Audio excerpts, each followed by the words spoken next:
Big breaking news. హుజురాబాద్లో BJP పార్టీకి భారీ షాక్. ఎమ్మెల్యే కౌశిక్ రెడ్డి గారి సమక్షంలో హుజురాబాద్ బీజేపీ ముఖ్య నాయకులు బీఆర్ఎస్ పార్టీలో చేరారు. ఈటెల రాజేందర్ ముఖ్య అనుచరులు ముకుమ్మడిగా శాసనసభ్యులు కౌశిక్ రెడ్డి గారి ఆధ్వర్యంలో బీఆర్ఎస్ పార్టీలో చేరారు.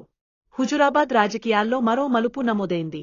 ఎమ్మెల్యే పాడి కౌశిక్ రెడ్డి గారి ఆధ్వర్యంలో ప్రజాసేవ పట్ల ఆయన చూపుతున్న ప్రేమ మరియు బీఆర్ఎస్ పార్టీనే తెలంగాణకు శ్రీరామ రక్ష అని నమ్మి, అలాగే కేసీఆర్ గారు మళ్లీ తెలంగాణకు ముఖ్యమంత్రి కావాలని కోరుకుంటూ పలువురు బీజేపీ ముఖ్యనేతలు ఆ పార్టీకి రాజీనామా చేసి బీఆర్ఎస్ పార్టీలో చేరారు. బీఆర్ఎస్ పార్టీలో చేరిన బీజేపీ ముఖ్యనేతలు: Anumalla Samsunder Reddy single window chairman Jupaka, Katkuri Mallareddy, Katkuri Komal Reddy ఉప సర్పంచ్ గారు, అనుమల్ల రాజీరెడ్డి బీజేపీ సీనియర్ నాయకులు.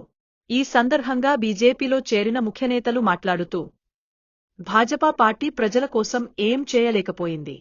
హుజురాబాద్ అభివృద్ధి కేవలం కౌశిక్ రెడ్డి గారి నాయకత్వంలోనే సాధ్యం. ప్రజా సంక్షేమం పట్ల ఆయన చూపుతున్న నాయకత్వం మాకు ఎంతో నమ్మకం కలిగించింది. అందుకే మేమంతా ఏకగ్రీవంగా బీఆర్ఎస్ పార్టీలో చేరాలని నిర్ణయించుకున్నాం. రేపు జరిగే అన్ని స్థానిక సంస్థల ఎన్నికలో హుజురాబాద్లో బీఆర్ఎస్ పార్టీ అభ్యర్థులను గెలిపించుకుంటాం. బీఆర్ఎస్ పార్టీ కోసం కష్టపడి పనిచేస్తాం అని తెలిపారు. ఈ సందర్భంగా ఎమ్మెల్యే పాడి కౌశిక్ రెడ్డి గారు మాట్లాడుతూ, హుజురాబాద్ ప్రజల కోసం నా పోరాటం కొనసాగుతూనే ఉంటుంది.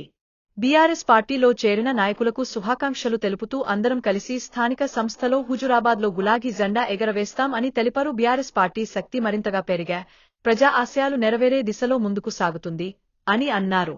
ఈ కార్యక్రమంలో మాజీ ఎస్సీ కార్పొరేషన్ చైర్మన్ బాండ శ్రీనివాస్, మాజీ మున్సిపల్ చైర్మన్ గందే శ్రీనివాస్, మాజీ ఎంపీపీ సురేందర్ రెడ్డి, సీనియర్ నాయకులు శాంతన్ రెడ్డి పాల్గొన్నారు.